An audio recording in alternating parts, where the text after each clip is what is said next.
Hello friends, welcome to the new episode of my channel. আমি অরিত্র। এখন এই ভিডিওর মধ্যে আমরা কিছু লেটেস্ট আপডেটস নিয়ে কথা বলবো এবং বক্স অফিস কালেকশন নিয়েও কথা বলবো। সব থেকে প্রথম আপডেট হচ্ছে প্রভাসকে কেন্দ্র করে। তো রাজকুমার পেরিয়াস্বামী, যিনি আমারন ছবির ডিরেক্টর, তিনি একটা গল্প আর কি প্রভাসকে পিচ করেছেন। এটা একটা কপ ড্রামা হতে চলেছে। তো প্রভাসের ইনিশিয়ালি আইডিয়াটা ভালো লেগেছে, but say second round of narration দিতে বলেছে, মানে স্টোরিটাকে ডেভেলপ করে আর কি, মানে আইডিয়া লেভেলে হয়তো শুনিয়েছে এবং তার পরবর্তীতে ফার্দার ডেভেলপ করে ওটা সেকেন্ড টাইম ন্যারেশন দিতে বলেছে। এবার দেখা যাক প্রভাস এটাকে অ্যাপ্রুভ করে কিনা এবং আলটিমেটলি রাজকুমার পেরিয়াস্বামীর সাথে প্রভাসের এই কোলাবোরেশনটা আমরা দেখতে পাই কিনা। কদিন আগে এরকম আপডেট উঠেছিল রাজকুমার পেরিয়াস্বামী একটা 2 হিরো ফিল্ম বানাতে চাইছেন, সেই জন্য সে অনেকজনকে অ্যাপ্রোচ করছিল। নর্থ থেকেও হিরোদের অ্যাপ্রোচ করছিল, সাউথেও অ্যাপ্রোচ করছিল।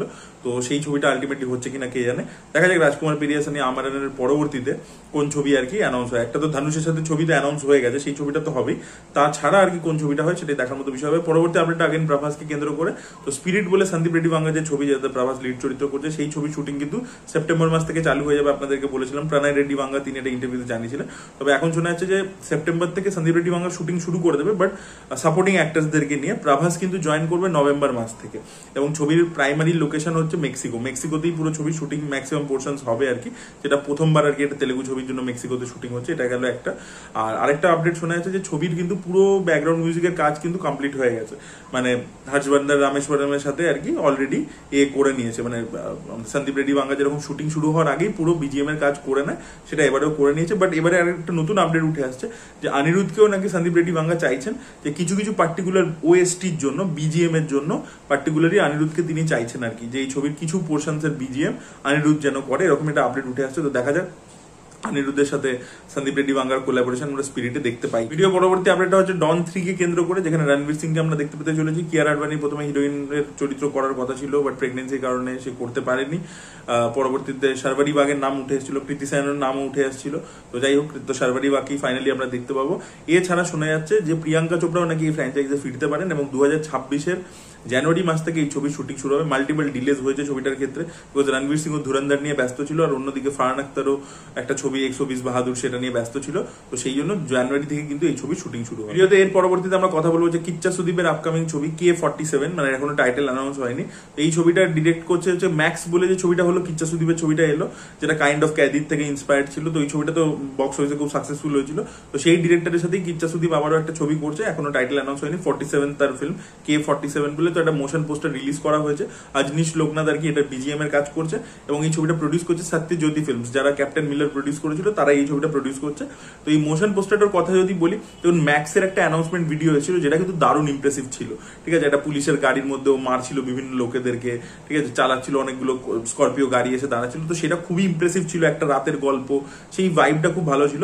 সেই তুলনায় এই মোশন পোস্টারটা যে দুর্দান্ত হয়েছে আমি বলতে পারবো না। এখানে আমরা দেখতে পাচ্ছি সমুদ্রের ধারে একটা লাইট হাউস রয়েছে, যেখানে অনেকগুলো গাড়ি আসছে, পুরোটা আমরা অ্যানিমেশনের মাধ্যমেই দেখতে পাচ্ছি। এবং তারপরে একটা লোক উপরে আছে, তাকে উপর থেকে মেরে কিচ্চা সুদীপ ফেলে দিচ্ছে এবং তারপরে অ্যানিমেশন থেকে জিনিসটা লাইভ অ্যাকশনে আসছে এবং কিচ্চা সুদীপকে আমরা দেখছি সিগারেট জ্বালাতে আর কি। এবং পিছনে যে বিজিএমটা আছে, বলবো না খুব এক্সট্রাঅর্ডিনারি হয়েছে, দারুণ আর কি, গুজবাম্পস দিয়ে দিতে পারছে সেরকম নয়, বাট ঠিক আছে আর কি। আজনিশ লোকনাথের ক্ষেত্রেও এই জিনিসটা আমরা দেখেছি যে কোনো ছবিতে তার বিজিএম খুব ভালো হয়ে যায়, আবার কোনো জায়গায় অ্যাভারেজ থাকে। তো এখানে পার্টিকুলারলি বিজিএম যেটা আছে এটা ঠিকঠাক। তো দেখুন, এই সুপারহিট ডিরেক্টর অ্যাক্টরের কম্বো আমার মনে হয় অ্যানাউন্সমেন্টটা আরো বেশি ধামাকেদার হওয়া উচিত ছিল। দেখা যাক ছবিটা কিরকম হয়।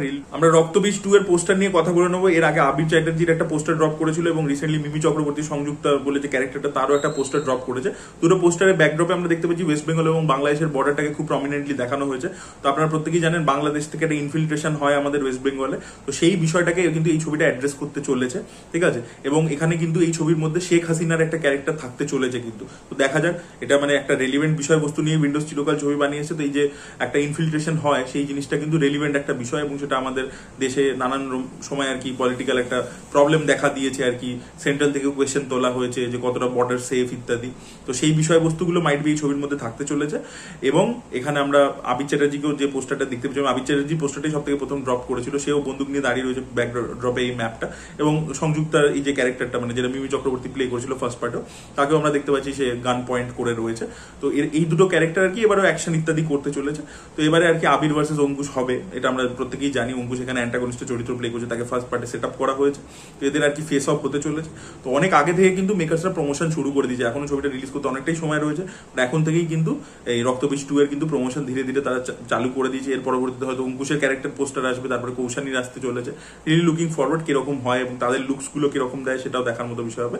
আপনাদের কেমন লেগেছে এই মোশন পোস্টার দুটো? মানে আবির চ্যাটার্জির পোস্টারটা আমার রিয়াকশন দেওয়া হয়নি, তো বেশ কদিন আগে এসেছিল, তো সেইটা এবং মিমি চক্রবর্তীর পোস্টারটা কেমন লেগেছে অবশ্যই কমেন্টে জানাবেন। পরবর্তীতে আমরা কিছু বক্স অফিস কালেকশন নিয়ে কথা বলবো। তো মেট্রো ইন দিনও এই ছবিটা প্রথম দিনকে কিন্তু 4,05,00,000 টাকা কালেকশন করেছিল, একটা পুরো ওপেনিং নিয়েছিল ছবিটা।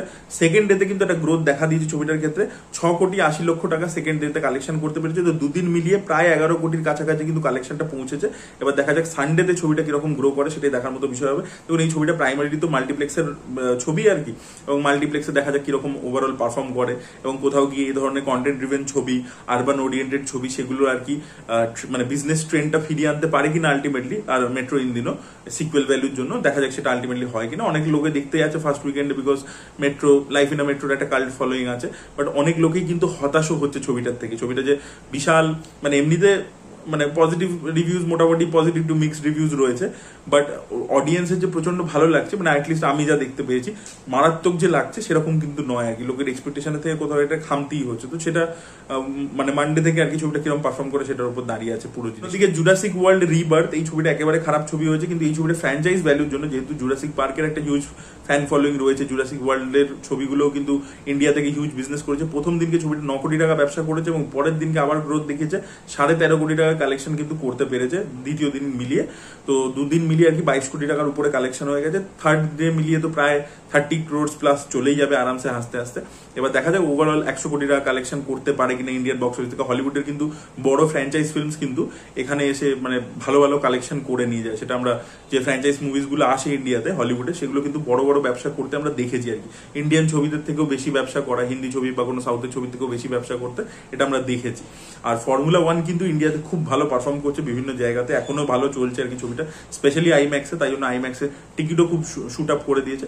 দেখা যাক জুরাসিক ওয়ার্ল্ডের খেলা কত তাড়াতাড়ি শেষ হয়, বিকজ এই ছবিটার ক্ষেত্রেও কিন্তু রিভিউজ খুব একটা ভালো নয়। আমরা একটু বাংলা ছবির প্লেক্স কালেকশন নিয়ে কথা বলে নেবো। তো অঙ্ক কি কোটি নিজে 6 উইকে 2 লক্ষ টাকা কালেকশন করেছে এবং টোটাল কালেকশনটা গিয়ে দাঁড়িয়েছে 28 লক্ষ টাকাতে। এর পরবর্তীতে আমরা গৃহপ্রবেশ নিয়ে যদি কথা বলি, গৃহপ্রবেশ ছবিটা নিজে থার্ড উইকে কালেকশন করেছে প্লেক্স থেকে 15 লক্ষ টাকা এবং টোটাল মাল্টিপ্লেক্স কালেকশন গিয়ে দাঁড়িয়েছে 58 লক্ষ টাকাতে। এর পরবর্তীতে আমরা রবীন্দ্র কাব্য রহস্য, এসকে মুভিজের ছবি, সায়ন্তন ঘোষালের ছবি, সেই ছবিটা নিজের সেকেন্ড উইকে রোজগার করেছে 10,000 টাকা এবং টোটাল কালেকশনটা গিয়ে দাঁড়িয়েছে 6 লক্ষ টাকাতে। আর ভূতপূর্ব বলে ছবিটা যেটা লাস্ট উইক রিলিজ করেছে, সেই ছবিটা নিজের ফার্স্ট উইকে কামিয়েছে হচ্ছে 4 লক্ষ টাকা প্লেক্স থেকে।